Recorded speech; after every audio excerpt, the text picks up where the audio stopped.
জন্য যে জীবন দিয়েছে, বঙ্গবন্ধু রহমানের জীবনকে বাজি রেখে যে যুদ্ধ করেছে, তার সন্তানকে বাদ দিয়ে কোন রাজাকারের বাচ্চাকে আমি চাকরি দিতে পারি না।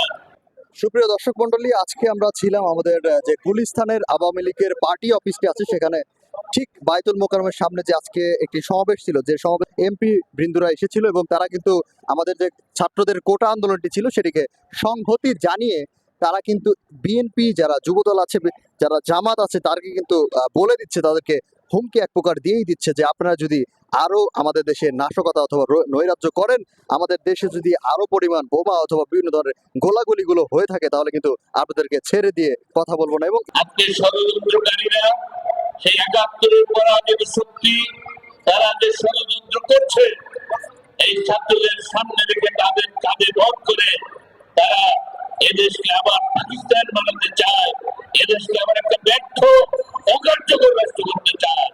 সেটা যদি তারা করতে না পারে, সেই জন্য আমরা আমাদের প্রিয় ছাত্র ছাত্রী ভাই বোনদের কাছে আবেদন করবো, অনুরোধ করবো, তোমরা তোমাদের শিক্ষা প্রতিষ্ঠানে ফিরে গিয়ে যাতে ভালোভাবে লেখাপড়া করে জীবনের উন্নতি করতে পারে, এই রাষ্ট্র ভবিষ্যতের পরিচালনার দায়িত্ব গ্রহণ করতে পারে, সেই প্রস্তুতি তারা নেবে।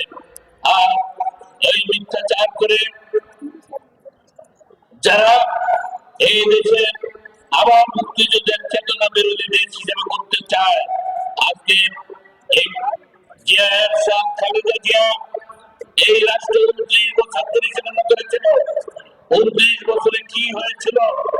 আর বঙ্গবন্ধু ৩.৫ বছর, বঙ্গবন্ধুর কন্যা দেশ শেখ হাসিনা ২.৫ বছর, ২৪ বছরে কি হয়েছে তা যদি তুলনা করেন, যে কোনো একজন বিবেকবান মানুষ বুঝতে পারবে যে তার বঙ্গবন্ধুকে হত্যার পর যে হত্যাকারীরা ক্ষমতায় ছিল, তারা কিভাবে ধাপে ধাপে দেশকে পাকিস্তান বানাতে চেয়েছিল, একটা সাম্প্রদায়িক রাষ্ট্র বানাতে চেয়েছিল, এবং বাঙালি জাতীয়তাবাদকে বিসর্জন দিয়ে কিভাবে আবার দেশকে, এখনো আপনারা জানেন সেই বিদেশি প্রভু যারা ৭১ সালে যারা তাদের মদত দিয়েছিল, ওই সব ভোট পাঠিয়েছিল, মুক্তিযুদ্ধের বিরোধ করেছিল, তাদের আপনারা লক্ষ্য করেছেন পরশুদিন গতকাল লোক মারা গেছে।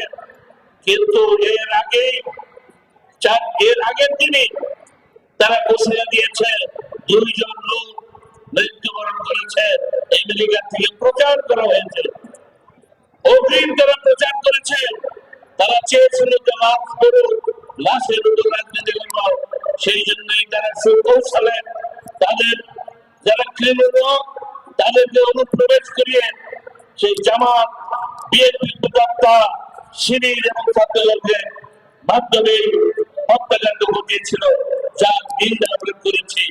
সেই গোলাপানিকে যাতে আর স্বীকার করতে না পারে, সেই জন্য আমাদের চোখ কান যেমন খোলা রাখতে হবে। আর যদি তারা রাস্তায় নামে নাশকতা করে কিভাবে মোকাবেলা করতে হয় অতীত আমরা করেছি, একইভাবে আমরা ভবিষ্যতে তাদের মোকাবেলা করব। এই কথা বলে আমাদের এই কর্মসূচি আমরা আরেকবার বলি, আহ্বান করে জানিয়ে দিয়েছেন যে আপনারা আমার সাথে এখনই এসে একটি মিটিং করে এই কোটা আন্দোলনের বিষয়টি এখনই সর্ট আউট করতে পারেন। আজকে প্রথমে আমরা শান্তিপূর্ণ কিছু কর্মসূচি দিয়েছি। যদি আলোচনা ব্যর্থ হয়, যদি তারা সরকারের যে সদিচ্ছা এইটাকে যদি দুর্বলতা মনে করে এই নাশকতামূলক কাজ চালিয়ে যাও, তাহলে আমাদের এই আন্দোলনের যে আজকে কর্মসূচি সেটা এইভাবে থাকবে না, সেটা পরিবর্তন হবে, ভিন্ন কর্মসূচি আমাদের আনবে। তো আমরা আশাবাদী যে আমাদের এই মেধাবী ছেলে মেয়েরা তারা ওদের ফাঁদে পা দিবে না। তো এটি ছিল আজকের বিষয়।